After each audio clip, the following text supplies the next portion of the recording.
Yo, ain't nobody gonna text you, bro. Just go. Go for it. Okay, so are you ready? Yes, sir. Okay, so I'm here with Mohit Sabrhawal. How you doing, Mohit? Pretty good. How about Good, yourself, I'm good, sir? I'm good. Thanks for asking. So you're scheduled to fight Mr. David Chung Yes. this Sunday. So this will be taking place. So Mohit. So this came actually as a great surprise to everybody. See, normally whenever we play sports or do anything, want to go out, anything to do with activity, and we ask you, and you always refuse. You always have an excuse. You always blame it on your knee. You say, I don't want to do this. I don't want to fuck anything up. But for some reason, you chose to take a fight, which is the most extreme out of everything. This is more than basketball. This is more than anything. So, after refusing all those little things that wouldn't have done any harm to you, why did you decide to take a fight, which has so much more added risk to it? You know what? This is personal.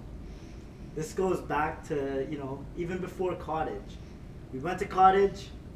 I was sleeping. I was looking nice, in my sunglasses, trying to get some sun in. And I was hit with a water balloon. A water balloon that hit me in the face and left me dazed from a beautiful sleep.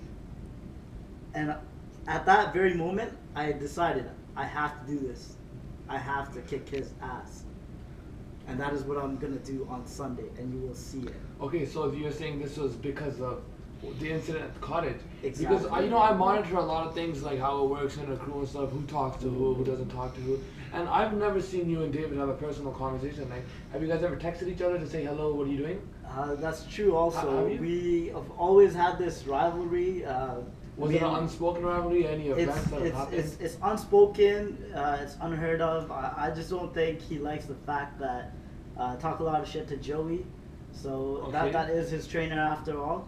So I think that's where it goes back to. I think those are the roots of the actual difficulty and the problem that we've had for the ongoing years. Okay, that's good. See, one of David's passions is mixed martial arts, fighting, what you're going to be competing in. That's correct. You're stepping in his world. And normally whenever we watch like the UFC and stuff, you don't really pay attention, but David is always watching, always paying attention. Do you feel comfortable stepping into his world? See, what I gotta say is there's a difference between watching and actually doing. And he's just a watcher, he's not a doer. I'm gonna be the doer, I'm gonna step in there, I'm gonna whoop his ass, and I'm gonna show you guys on Sunday what fighting and MMA is all about. Okay, so we were at your house previously for UFC 161 watching, and in a group we received a message. This message changed everything up because honestly, before everybody was excited for a competition, because this wasn't really real life to us. This was a competition. We want to compete, and this is a sport where we compete with each other. But David messaged saying this, and if I could read this to you, I want to see Mohit bleed worse than he did at Harry's birthday. And if we remember how you looked at Harry's birthday, you were bleeding profusely. You were bleeding like a faucet. And David has wished this upon you. He wants to see you bleed even worse. So now it's like, maybe for you initially it was a competition, but David hates you. He wants to hurt you. He wants to see you in pain. He wants to make your life bad. He wants you to go home, look at your parents, and make you bleed. I remember this is what you look like. You were doing this, and this is only 10% of what David wants to do to you. You know what? That was 5-on-1. This is 1-on-1. I'm taking him out. I'm going in there. This is not going to be me at the end of the fight. This is going to be David. All right? So, David, I want you to take a good look, because this is how you're going to look when it comes fight day. All right? Okay. So, Mo, we got some reports initially that on Saturday that you were thinking about backing out of the fight, and we were really scared the fight was off. After all the preparation, after all the excitement that we had, you were going to pull out of the fight. Then we were informed a couple days ago that this was an actual scheme. This was a scheme for you to think everybody else, I'm out of this fight, so David could stop training while you continued to do your training to prepare for this fight. Is this true? I'm going to correct this actually. That day I was sitting down and I was high as fuck for one thing, okay? And what happened to me was I thought, you know what, I was thinking about my safety before anything because I do have a torn ACL, as you guys may or may not know.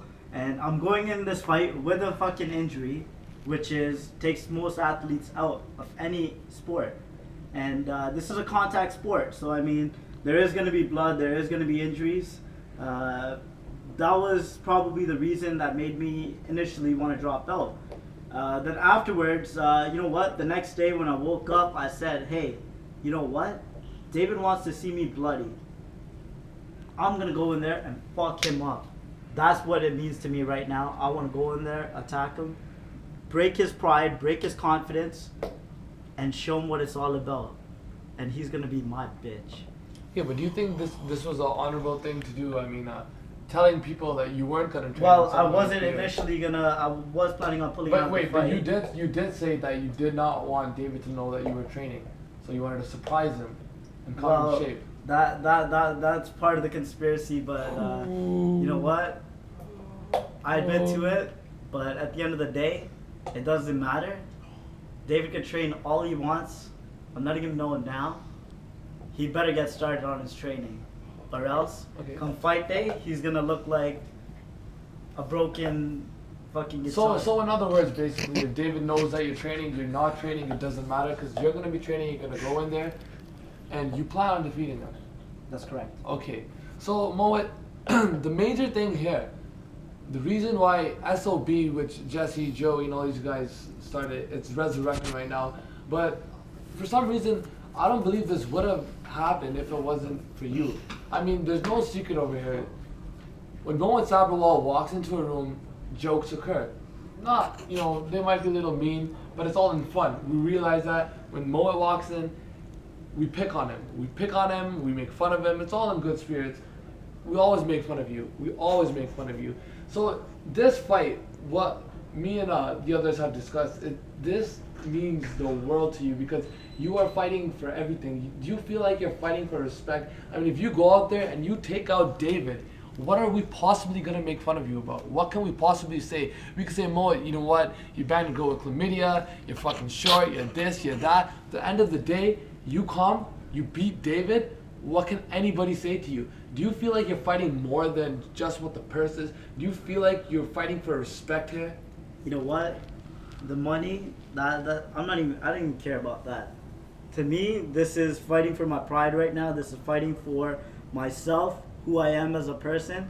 And it's time. That time has come. I need to prove you guys and everybody else that's going to be watching on Fight Day, and David especially, that he's going to be the new weakest link. So in other words, if you beat David, David will go down the ladder to Mohit level. Well, he's going to go beyond that because he's going to be my little bitch. He's going to be your little bitch. That's correct. How do you see this fight ending? You know what? It could go a couple ways. Either I was planning maybe a knockout in round one. Could end by submission. Or it could just end by David not even want to fight. Because I know he's scared right now. Okay. He's hiding. He hasn't even shown his face for the past couple days. Okay, so forget about me personally, forget about everybody else, forget about the fight hype, forget about all that. I want you to personally look at David's eyes and I want you to deliver a message. Cameraman, bring it in. What do you got to say to David?